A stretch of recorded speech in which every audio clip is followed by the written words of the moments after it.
Përshëndetje miq, atëherë do të flasim pak për muajin mars sepse shumë interesante. Muaji mars do të ketë shumë gjëra të çuditshme, gjëra që kemi parë apo jo gjatë eklipsit sot me 3 mars, por gjithë muaji mars në përgjithësi do t'i marrim dhe shenjat me radhë, pra të gjitha ascendentët. Muaji mars. Vetë planeti Mars do të qëndrojë në shenjën ujorit për një kohë goxha të gjatë. Pra ai hyri në ujor në 23 shkurt dhe do të jetë aty deri me 2 prill. Gjatë kësaj periudhe, ndërsa Marsi ndodhet në ujor, do të nxjerrë në sipërfaqe gjërat më të thella dhe më të errta. Marsi lidhet me zemërimin, është energji, është sjarr, tërbimi, frustrimi, dhuna dhe armët. Mendoj pra se ky është muaj ku gjithçka ka qenë grumbulluar, si të thuash, dhe por arrin kulmin në muajin mars, sidomos kur Marsi të bashkohet me Rahun në të njëjtën grad, është me të vërtet një gjë shpërthyese dhe e zmadhon shumë energjinë e Marsit e luftës, pra dhe në fakt kjo do të ndodhet rreth datave 13 dhe 14 mars. Rahu dhe Marsi do të jenë pra në të njëjtin, do të jenë shumë afër me njëri tjetrin. Do të shohim ngjarje shpërthyese. Kur Marsi të hyjë në ujor, krijohet pra ajo që quhet Kala Sarpa Yoga sipas astrologjisë vedike. Do të thotë që kemi një lidhje karmike këtu, kemi një ngjarje karmike, pra një ngjarje që duhet të ndodhte. Okej? Kala Sarpa do të thotë në fakt ngjarje prikoz dhe ndodh kur të gjithë planetët janë në një anë të Rahu dhe Ketut. Pra të gjithë planetët janë në një anë. Ana tjetër është bosh. Kjo është pra një periudhë e fatit karmike, pra gjërat që duhet ndodhin patjetër. Do të sjasi deri në qershor. Gjërat janë të grumbulluara dhe duhet të ndodhin për pastrim.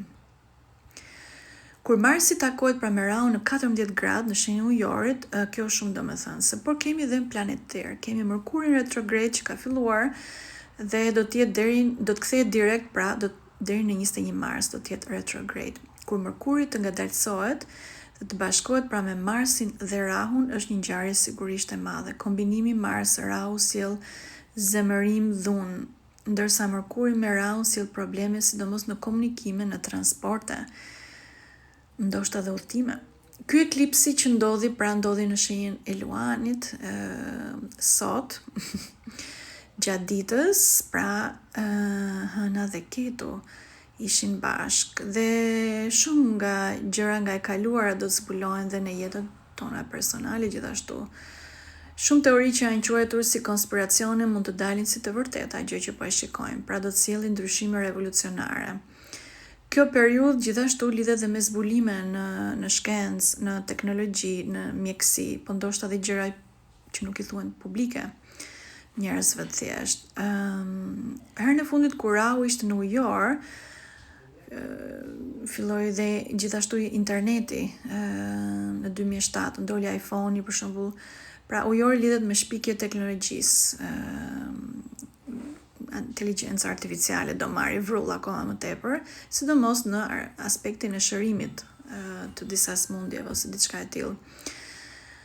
Megjithatë, ana e vështirë e muajit është rreziku për sulme, zemërim dhe dhunë, pra Mërkuri retrograd do të sjellë probleme, siç e tha, kujdes me udhëtimet, kompjuterat, avionat, ndërprerje teknologjie ndoshta. Por dhe datën 21 mars do të ketë një kthes të madhe për mirë. Në 11 mars Jupiteri do të kthehet direkt në 20 gradë, pra në shenjën e binjakëve. Ndikon pozitivisht në ekonomi, në tregti, në komunikim. Dhe Mërkuri retrograd kujdes me shpenzimet tuaja njerëz gjithashtu. Hëna e re kemi hënën e re më 18 mars tek Peshqit.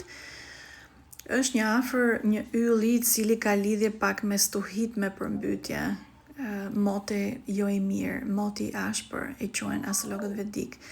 Dhe në 2 mars, pra dje, Venusi ka hyrë në shenjën e Peshqve dhe do të jetë aty pothuajse gjithë muajin. Dhe kjo është një kohë shumë e mirë sepse Venusi është i lartësuar në te Peshqit dhe ndihet shumë mirë aty, sidomos për ata që janë shenjat pra të Dema dhe Peshoret, por në përgjithësi dhe e mirë dhe për tjerët. Do të ndjejmë një ngritje të madhe energjie, intuitë të fortë, dëshirë për të kaluar dhimbje, drama dhe gjëra të vështira që po ndodhin në botë. Në 15 mars dielli hyn në shenjën e Peshqve. Lëshimi e përfundimit të cikleve para fillimit të ri. në dash, është kohë për meditim. Sigurisht unë i këshilloj të gjithëve në këto kora që po ndodhin lloj-lloj çuditëre sepse jemi në tranzicion të epokës së Kali Jug. Unë i këshilloj meditimin të vinë njerëzit tek meditimi Lotus Ocean, mund ta bëjnë së bashku me mua. Falas online në WhatsApp. Mund të shkruani në regjistroni në linkun e poshtëm ose në numrin e WhatsApp Falas online. Atëherë le të marrim pak shenjat me radhë. Ata që janë ascendent dashi, Venusi tyre hyn në shenjën e peshqve dhe ndihet shumë mirë aty. Kjo krijon mundësi shumë të mira për gjithë muajin po flasim, okay? Udhëtimet jashtë shtetit, përfitime monetare nga jashtë shtetit, partneritete ndërkombëtare, sepse do të preket pra shtëpia e tyre 12 astrologjike. Për shkak të aspektit të dobëtës ndaj Saturnit dhe Merkurit retrograde mund të ketë ndoshta probleme shëndetësore, ftohje, koll, fyt, lëkura, kujdes. Vonesa në punë ose komunikim. Jupiteri do të kthehet në drejtim direkt dhe kjo sjell një mundësi shumë mirë për partneritete, biznesi, ata që janë mundësi për martesë, udhëtime për studime të larta, mundësi të mira pune. Por sigurisht kjo gjë vlen për njerëzit që janë ascendent dash në përgjithësi, por ka edhe aspekte të tjera, pra çdo njeri është ndryshe, pra nuk është për të gjithë njësoj, varet, pra duhen dhe informacione të tjera për të gjetur tamam të saktën të një njeriu. Dielli në shtëpinë e tyre 12 sjell shpenzime për fëmijët, sidomos, ose romancat. Nuk është muaj i mirë për investime spekulative të mëdha. Kur Venusi të hynë në dash, në fund të muajit, kjo sjell një lehtësi financiar, mundësi të mira për marrëdhënie dhe vendime serioze.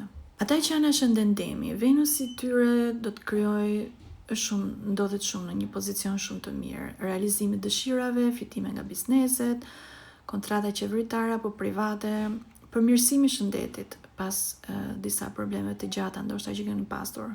Nuk këshillohet që të investoni në tregët spekulative apo Bitcoin apo ku e diun gjatë kësaj periudhe të muajit mars.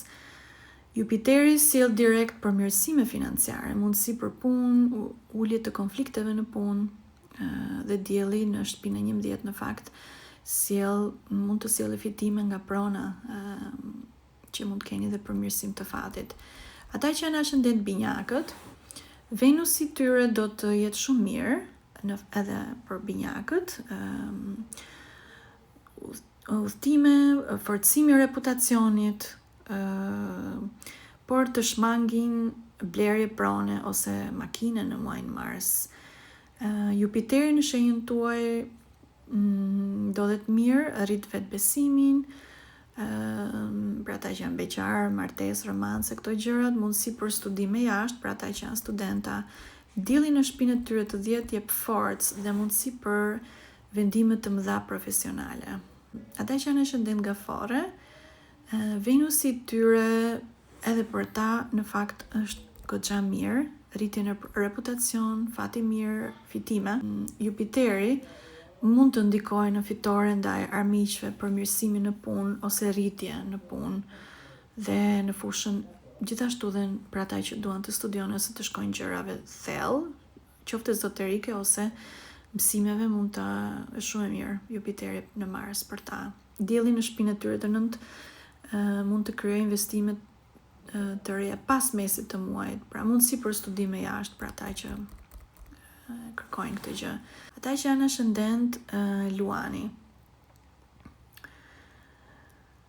fitime nga njerëzit e tjerë, domethënë jo nga puna vet, po nga familja ose trashëgimi ose nga burri, nga gruaja. Mundet kenë shumë edhe mirë për këtë sukses, pra në kërkime, në astrologji, ndoshta në atë që nëse dëshirojnë, pra Venusi do t'ju frymëzoj për këtë gjë. Por sido që tjetë, eklipsi që ndodhi pra në Luan ishte kujdes me shpenzimet. Jupiteri është pozitiv gjithashtu, suksese në arsim, fitime, mundësi martese. Dielli në shtëpinë e 8 pra bën që të kemi një transformim personal, por kujdesuni për shëndetin. Virgjëresha, sidomos gjatë kohës së eklipsit, probleme me gjumin, mendimet, kujdes, sepse hëna ka ndikuar.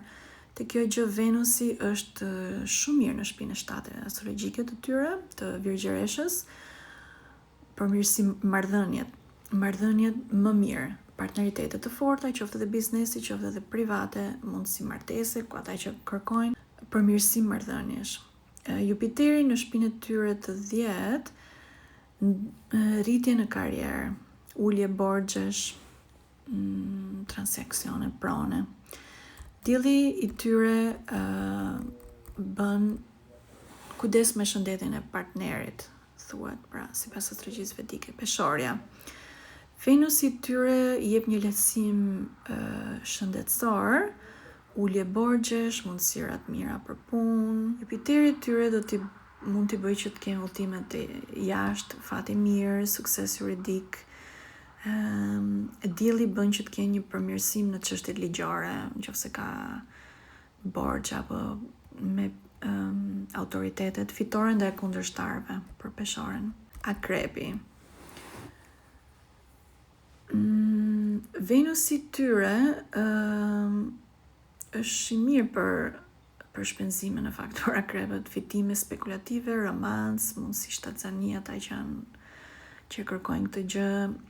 Jupiteri mund të sjellë pronat, lehtësim në prona ose fitime nga qoftë nga pronat, por edhe nga trashëgimia ose nga familja. Progres në arsim. Ata që janë ascendent shigjetari, Venusi do t'i bëjë atyre që të kenë një paqe familjare, fitime nga pronat. Jupiteri, partneritete së suksesshme, promovime, kujdes, shikoni mirë partnerët, tradhtit nuk i diet. Dielli i tyre jep një forcë emocionale, sidomos dhe në profesion. Pritsjapi, nuk duhet bërën investime, për kujdes me shpenzime dhe me parat tuaja, por Venusi i ndodhet mirë, suksese në komunikimet me të tjerët, rritje në profesion, ndoshta Jupiteri i bën që të kenë fitore ndër miqve, rritje bankare, ulje borxhesh, kujdes me shpenzimet. Ata që janë ascendent ujori, kujdes në marrëdhëniet, sidomos gjatë kohës eklipsit, mos nënshkruani kontrata të mëdha, por Venusi do i bëjë që të kenë lehtësime financiare dhe rritje në negociata. Jupiteri është mirë ata që kanë fëmijë ose ata që mundësi martese, fitime në investime, por kujdes mos nënshkruani kontrata, sukses për fëmijët, kohë e mirë me fëmijët. Ata që janë ascendent peshit, në përgjithësi gjithë Marsi, Venusi i tyre ndodhet shumë mirë, rritje e magnetizimit personal, përmirësim imazhi, gjatë eklipsit kujdes me shëndetin. Jupiteri, ata që janë në kërkim punë ose në punë, progres në karrierë, fitime nga prona, stabilitet familjar.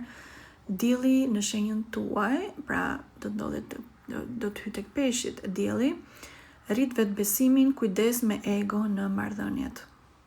Kalofshi bukur, kalofshi një muaj Mars të bukur.